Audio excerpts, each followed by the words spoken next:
and suckers. These are terms Donald Trump used to describe American war dead, according to a report in The Atlantic this week. Given the kind of things Trump has been willing to say publicly, I don't find it that hard to believe these are the sorts of things he could toss out privately. But given the almost worshipful nature America has toward those who serve, could this one impact Trump in November, Ed? Yes, it certainly could.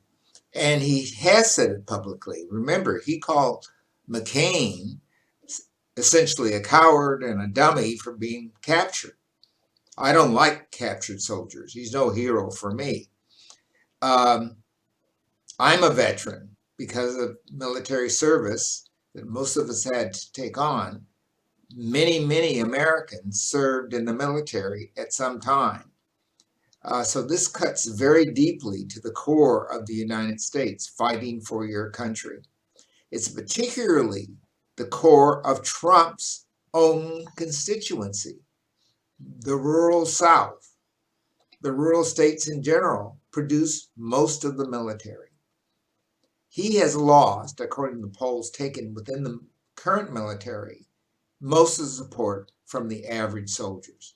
This is very bad business for him because those soldiers have relatives and friends. The vets go to the vet hospitals, the veterans organizations. Trump's in deep water with his own constituents. I don't know if they'll come out and say things about him, but they'll certainly say, I'm not voting for him and I'm not having anyone in my family vote for this man. More Trump comments breaking this morning. According to famed Watergate reporter Bob Woodward, regarding COVID, Woodward has said, well, he's got Trump on tape, admitting he knew early on the coronavirus was deadly stuff, and yet Trump told the veteran reporter, I wanted to always play it down. I still like playing it down because I don't want to create a panic. It's pretty damning stuff, Ed. Yes, but this is even worse in the sense he knew how deadly it was. I listened to the tape. It wasn't as though, and I thought he was just kind of ignorant and foolish about the severity of it. He knew how it was carried. He knew how bad it was. He knew how deadly it was. And then he has no game plan. It's like a car coming at you and you say, I don't know whether to get out of the street or lay down. He had no game plan for how to deal with it, no idea as to who to call on. That was all forced on him. And now he's backtracking, saying, I didn't want to call it a panic. And furthermore, he keeps calling the whole disease a plot, some kind of a Democratic or left-wing plot, or a Chinese plot. Boy, if people are intelligent, they can read and write, they've got to say, this guy has got to go. Staying on COVID for a moment, the Trump administration has claimed a vaccine could come in October, which would be an awfully convenient boost for Trump. Where are we on trials and such? Well, it was just announced yesterday that the largest trial is being put on hold because someone had a very difficult reaction to it. Now, that's not uncommon. But what is uncommon is all 9 of the manufacturers came out and said they are not going to rush this product to market. They're reading the polls. 63% of the people say they won't take it. Basically because Trump says, I'm going to get it out there as soon as possible. Well, I might be a Trump supporter, but I'm not stupid. I'm not taking this stuff because almost everything else Trump has said has been a lie. This vaccine might be a lie too. This is very troubling. I think what the drug manufacturer is saying, we're going to wait until middle of next year or early in the spring of next year, that is in April, March, before we start vaccinating people. This means more people will die, but it also means more people will live, because by that time, the political storm should be over.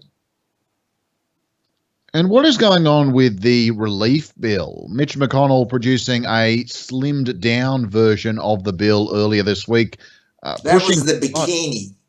It wasn't a slim down, it was a bikini bill. It had a little bit of everything in it, but enough to make sure the Democrats reject it. So they can say we put something up and the demos rejected it. I don't know where people stand at this moment. It's hard for me to assess.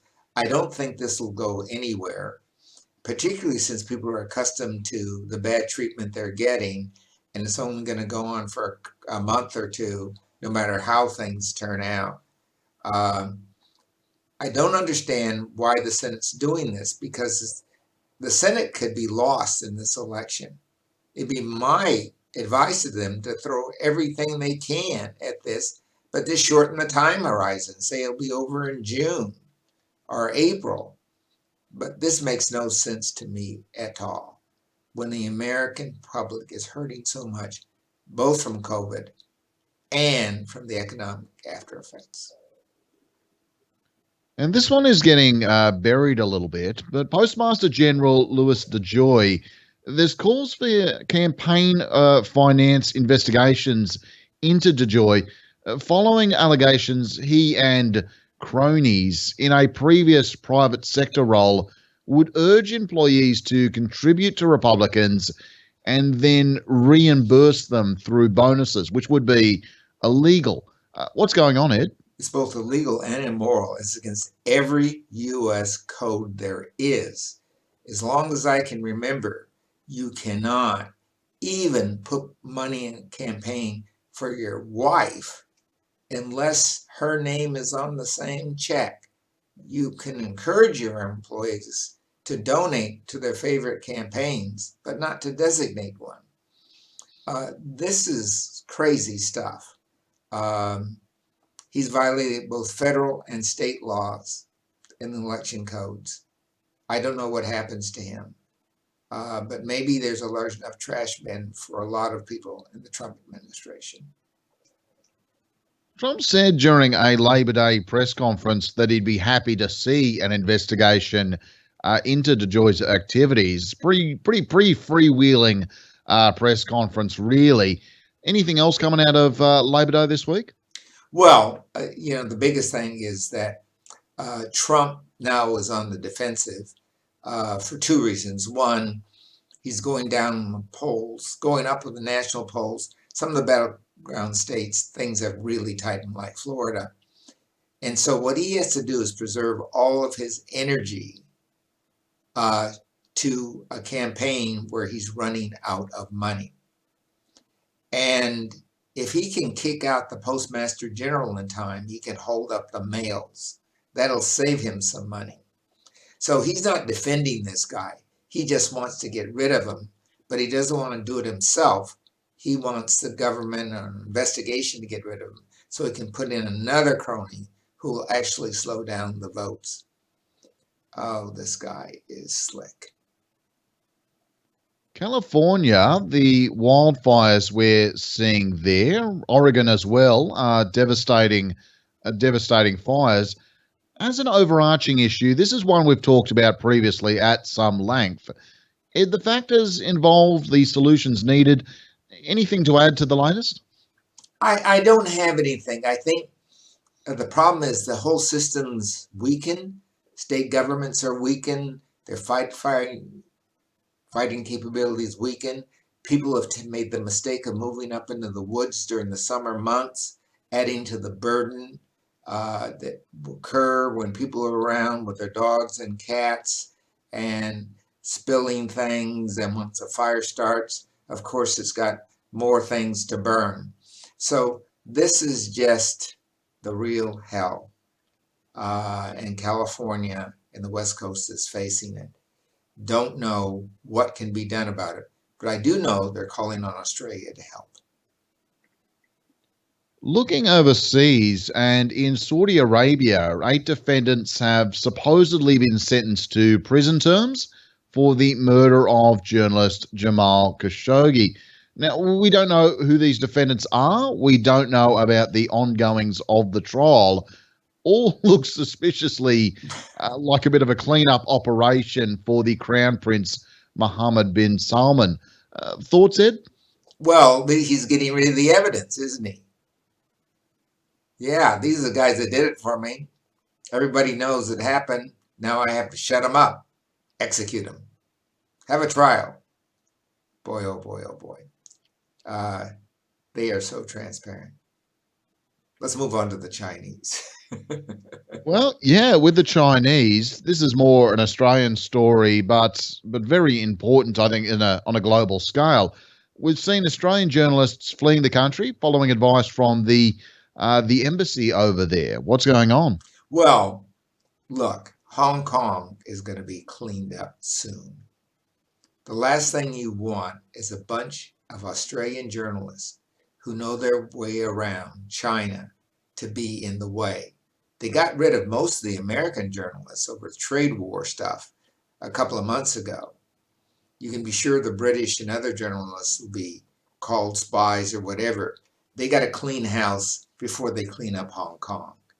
A friend of mine brought to my attention yesterday, and I said, "Oh my God, that's the deal. It's not about local trade secrets.